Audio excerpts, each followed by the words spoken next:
Օրեր առաջ ադրբեջանական կողմը հայտնեց Հայաստանի եւ Ադրբեջանի միջև խաղաղության պայմանագրի բանակցությունների ավարտի մասին, ընդգծելով, որ Հայաստանն ընդունել է խաղաղության պայմանագրի վերջին երկու չհամաձայնեցված պայմանները։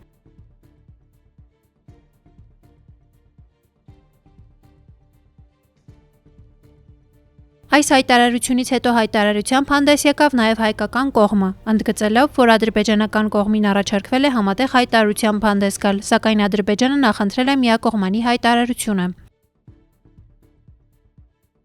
Ադրբեջանական կողմի հայտարարության համատեքստում մի քանի կարևոր արձանագրում պետք է անել։ Առաջին, Ադրբեջանն ըստ էության կարողացավ հասնել նրան, որ երրորդ երկրների ներկայացուցիչներ չլինեն հայ-ադրբեջանական սահմանին։ Բացի այդ, Հայաստանը հրաժարվելու է միջազգային ատյաններում Ադրբեջանի դեմ հայցերից։ Սա նշանակում է, որ հայկական կողմը հրաժարվում է միջազգային ատյաններում արցախցիների խախտված իրավունքների վերականգնումից, հայ ժողովրդի դեմ իրականացված հանցագործությունների համար պատասխանատվության պահանջներից եւ ռազմագերիների վերաբերյալ միջազգային ատյաններում իր հայցերից։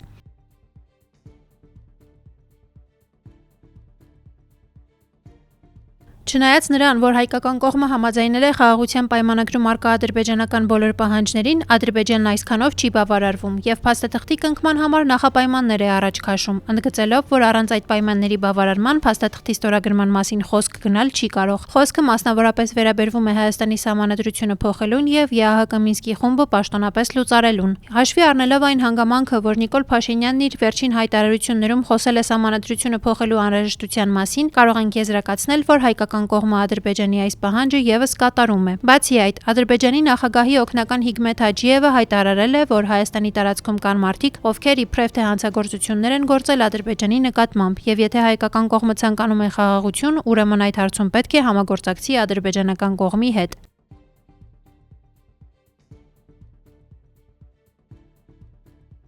Ակնհայտ է, որ խոսքը գնում է Հայաստանի նախկին ռազմաքաղաքական էլիտայի մասին, որոնք 90-ականներին փառահեղ հաղթանակ են կերտել։ Չի բացառվում, որ Փաշինյանն առանց վարանելու հնարավորության դեպքում կարտահանձնի այդ գործիչներին։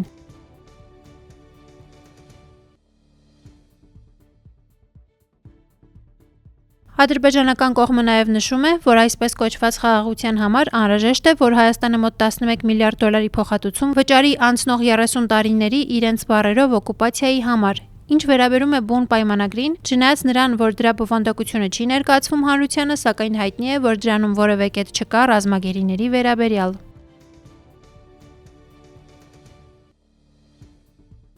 Նկատենք, որ ադրբեջանական կողմի բոլոր պահանջների անվերապահ կատարումը Հայաստանի իշխանությունների կողմից ոչ թե բնորոշ է կապիտուլյացիային, այլ մահվան դատապարտված պետությանը։ Եվ այս ամենից հետո բոլորովին էլ զարմանալի չէ, որ ադրբեջանական կողմը ոչ միայն գործողություններ չի իրականացնում խաղաղության պայմանագրի կնքման ուղղությամբ, այլ ընդհակառակը տեղեկատվական գրոհ է իրականացնում հայ ժողովրդի եւ միջազգային հանրության դեմ։ 4 օրվա ընթացքում միննապատ տեղեկատվություն տարածելով իբրև հայկական կողմից հրադադարի ռեժիմի խախտումների վերաբերյալ։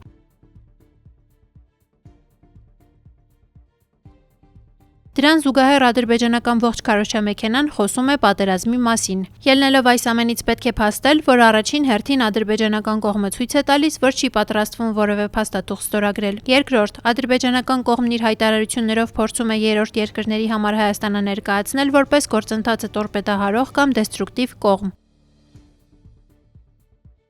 Երրորդ, այս քարոզչական արշավն ադրբեջանական կողմն ամենայն հավանականությամբ մոտ ապագայում փորձելու է կապիտալիզացնել ռազմական ուժի կամ առնվազն դրա կիրառման սպառնալիքի միջոցով Հայաստանից նոր զիջումներ կորզելով։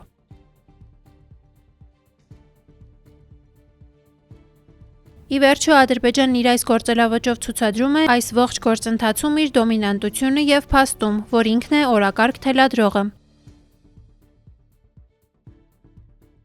Փաստորեն պետական դավաճանի ճակերտավոր փառահեղ քաղաքականության արդյունքում Հայաստանն այսօր հայտնվել է ռինգում անկյուն քշվածի կարգավիճակում, որի նկատմամբ Ադրբեջանը շարունակ ավելացնում է ճնշումը։